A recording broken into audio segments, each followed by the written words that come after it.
Thank you everyone for tuning in to Pendulum Swing Conversations. I am your co-host, Samara. I am Cerise Lynette. Okay, and before we get into our segment today, I want to read something. Okay. Okay, basically, it's a little small poem, and the title of it is "In Love and Memory." I thought of you with love today, but that is nothing new. I thought about you yesterday and days before that too. I think of you in silence. I often speak your name. All I have are memories and your picture in a frame. Your memories, my keepsake, with which I'll never part. God has you in his keeping. I have you in my heart. That is Okay. beautiful, beautiful. And it's so fitting for today's show, which we will be discussing grief. Um, Beautiful, beautiful poem. And grief is a deep sorrow, especially caused by someone's death. I think everyone can kind of relate to it, whether it's somebody that you were really close to or just knowing someone who has passed on. And we're just going to just get into about the grief that we've dealt with, how we got through it, um, and just maybe just listen to something that we did or say will help the next person out there that is going through it. Yeah. It's funny because when it comes to grief for me, Hmm. I can't put it in words. It is a different feeling when you lose a parent or someone that you're really close to versus maybe losing a coworker or a great aunt. It's a different feeling. Hmm. Um i, I don't think I go into grief so much um when it comes to other people that I have, that was close to me versus losing a parent. Hmm. And well, losing both parents actually. um I just know that it's an emptiness. It's Hmm. not something that I can put in words, Hmm. to be honest. Hmm. When you say emptiness, that's exactly the feeling. I know that feeling, that emptiness. I know exactly what you're speaking of. Um, and I was doing some reading about it, and I came across the 7 stages of grief. Hmm. And the first one is the initial shock. You can't believe that it happened. You're numb. Then it's the denial. Not understanding, and this can't be real. The bargaining, maybe I could have did this, maybe I could have called more. The guilt of actually losing that person. Then you feel anger. Then the Hmm. depression comes, but then you finally get to that point of acceptance, and then you feel the hope that you will, get. And I remember that I lost my sister, and I felt all of these emotions. She was dying of cancer, so it wasn't something that we knew that she was sick, but we never knew that she was that sick, um, Hmm. and I think that for me, it was that emptiness that you're speaking of. I have not lost a parent, but I do feel, that emptiness, losing her. Were to tell me that, people are going to tell you it's going to get better. If you're going to do this, you're going to do that. And she said, let me tell you, she said, you will get better, but it's just something that you're going to have to learn to live with. You just learn to live with it, you know?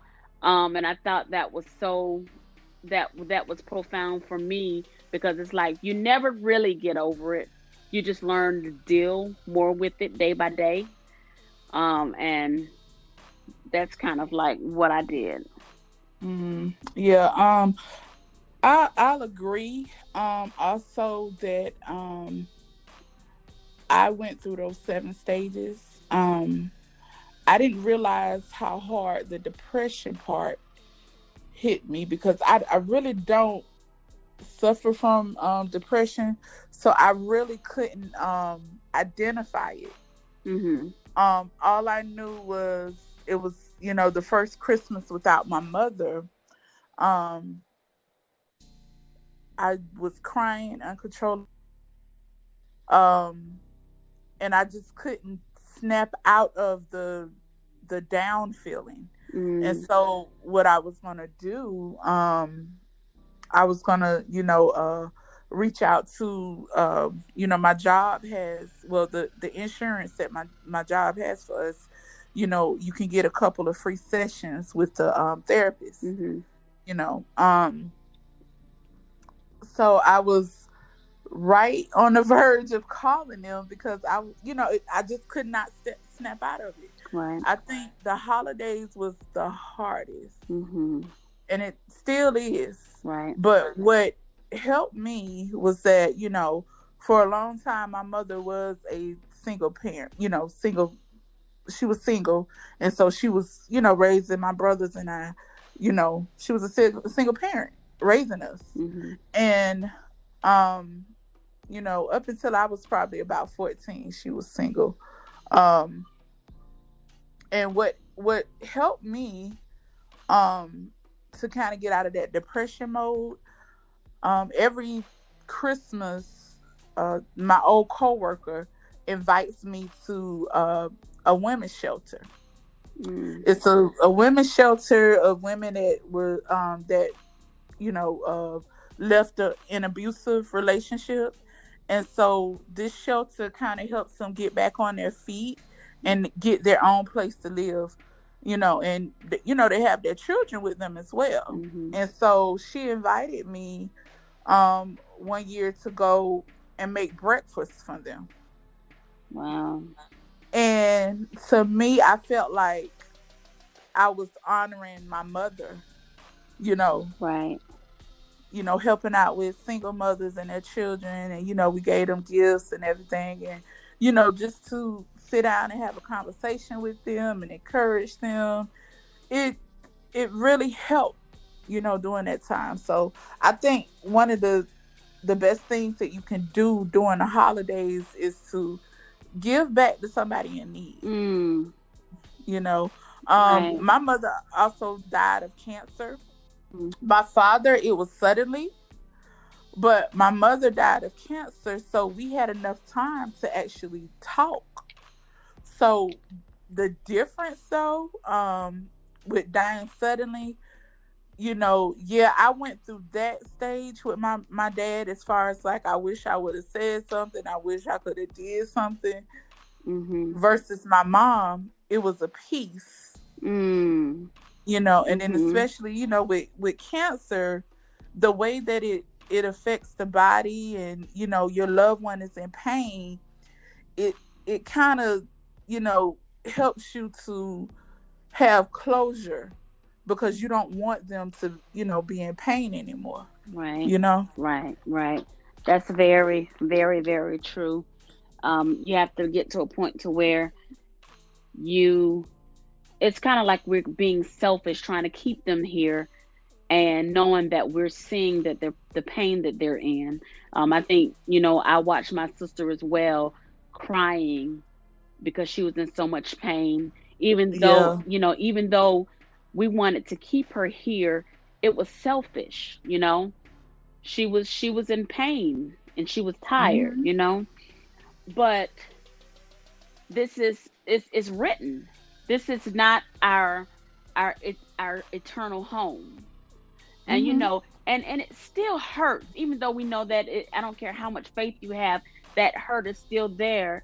But just the knowing of you're going to see them again is very comforting, that this is not the end. Especially when you know that they are saved and you know that they are with the Lord, without a doubt, that we will see them again. And that's Hmm. very, very comforting. Yeah, but you know what though, Hmm.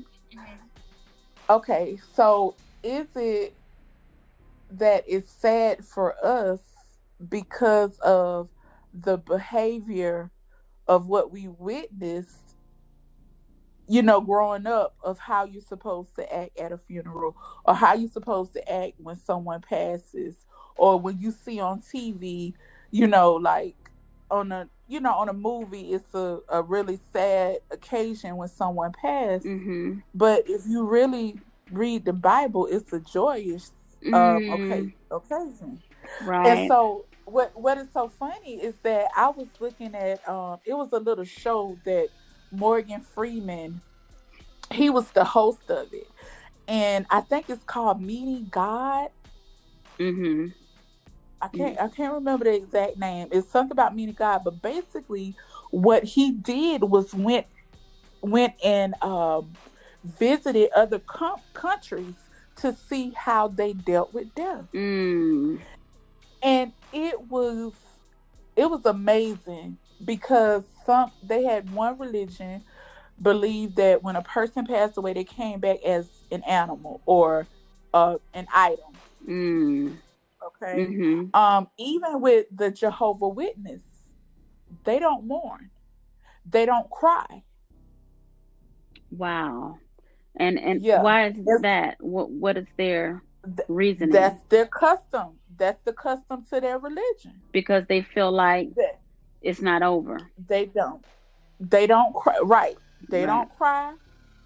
They don't. Because I had a lady that worked with me. Her son died in his sleep. Mm. In 3 days, she was back to work. What? Yes. In 3 days, she was back to work. Wow. And she was not sad. When she talked about it, she smiled. She was like, yeah. And Mm. I just wonder if it's because of how we were taught, what Mhm. we witnessed. Because, a lot of things are learned behaviors. Mm. Mhm. Like, why, and I actually told a cousin of mine, I said, I really feel like the church failed us when it comes to death, Mm. because they create an atmosphere of sorrow. Right. And I mean, yeah, I think it is normal for you to miss a person, Right. but it's just weird how how other countries, how other religions, how they deal with death. And you know what? I think it's kind of like when you know better, you do better. Because thinking about how it was when we were growing up with funerals, you notice that they're not funerals anymore. They're celebration of life. We didn't get that when we were growing up. It was like you going to the funeral, you know, but but now they're like celebration of life. It's like now they are more incorporating the understanding that it's not a sad time, you know, Yeah, because yeah. because I didn't know that until I got um I know I had to be old enough to see the difference, how it's called celebration of life. I don't ever remember saying seeing that back in the day, Mm, that it's we're it's a celebration of life. It's not a funeral. The celebration of life ceremony, or um you know what I'm saying. So yeah, you cut out again. I don't know if you can hear me. hello. I don't. Yeah, you're back. Okay, sorry about that, It's okay. but yeah, I think that's very interesting. That's very Yeah, and interesting. you know what? I I don't feel this way until after I process a death. Mhm. And it's true that we don't know the time, Right. and God does take in a accountability of things that may happen, unless when you get sick, a freak accident. Mhm. um God know those He knows those things before we know him. Right. Dealt with me when my mom was Mhm. sick because I was pleading with him, and I felt in my spirit. I knew in my spirit she was gonna die, Mm. but I was still pleading with God, and I was like, God, please save her. And see, God will deal with you where you at your level. Mhm. And you know, I'm not a really mature Christian, Mhm. but I understand death. I understand um assignments. Mhm. Okay? I understand purpose. Right. But sometimes we get in our flesh and we don't want to understand. Right. And so what he told me when my mom passed, when she was sick, when she was still, living, she was in and out. And God said, if not now, when? Mm. Mm. And I said, okay. And that was him dealing with me like it would never be a good Right. time. Right. And so I had to get to the point and I was like, Wow. God, is your will. Let your will be done. Wow. Yeah. And that's how we have to look at these things. But what I promised myself, I remember you sent me a little clip with Les Brown, Mhm. okay? Mhm. And he was saying, how you have to really do what you have been called to do. Mm. And he said that there's so much potential in the graveyard. Mm. He was like, it's so many Mm. dreams that has not been fulfilled. Right. And he said, rob the grave. And that hit home for me. And I was like, you're right. Mhm. I'm going to rob the grave. When I die, I'm going to be so empty. When I die, I'm going to fulfill everything that God has put in me. Right.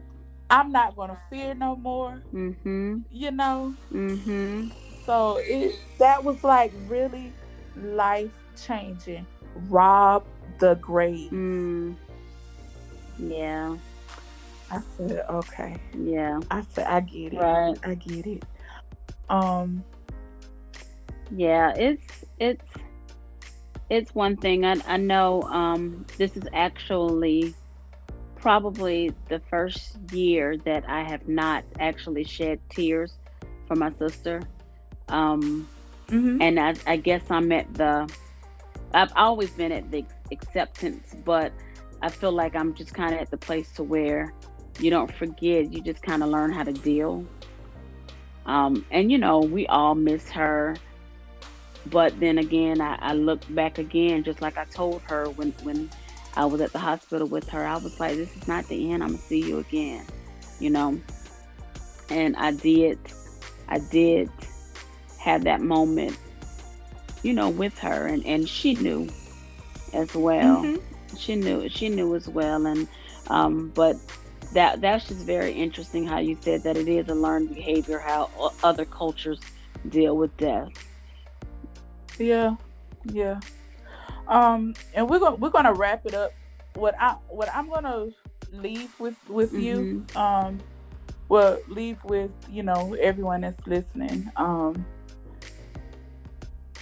That day that you told me, you was just running down the titles of the topics that you want to discuss in the future. Mhm.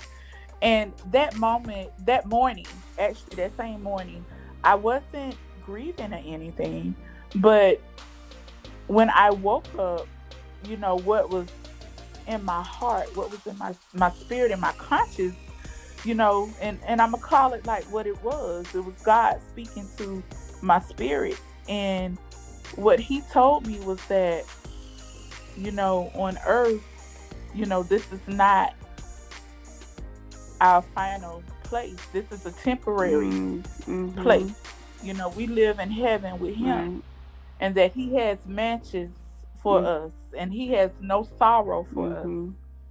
And what He told me was that when a person dies on Earth, Mhm. they don't die spiritually, Right. they die physically. That's why your flesh goes to dust Mhm. and it rots. Your spirit moves into the heart of your loved ones, Mhm. and your loved one lives with you forever. Mm. And you know that they're there because you can't stop thinking I about love them. that. Yeah. And so every time you're thinking of them, that's them letting you know that I'm here. I'm in your heart. Right. Right. Because sometimes we make up. Well, I've heard we make up our world of what we see, what we touch, what we taste, Mhm. what we feel. But that's you know that's not the all of those things fade away. Those are tangible Mhm. things. But what's more important, what's internal, are spiritual things. Yeah. Because they say after someone passes on, they call it the body because we know that Yeah. there's no longer there. It's the body. Who got the body? you know. Right. Mhm. Absolutely. Well, we thank you so much for listening. Yes. God bless you. Good Good night. night. Thank you.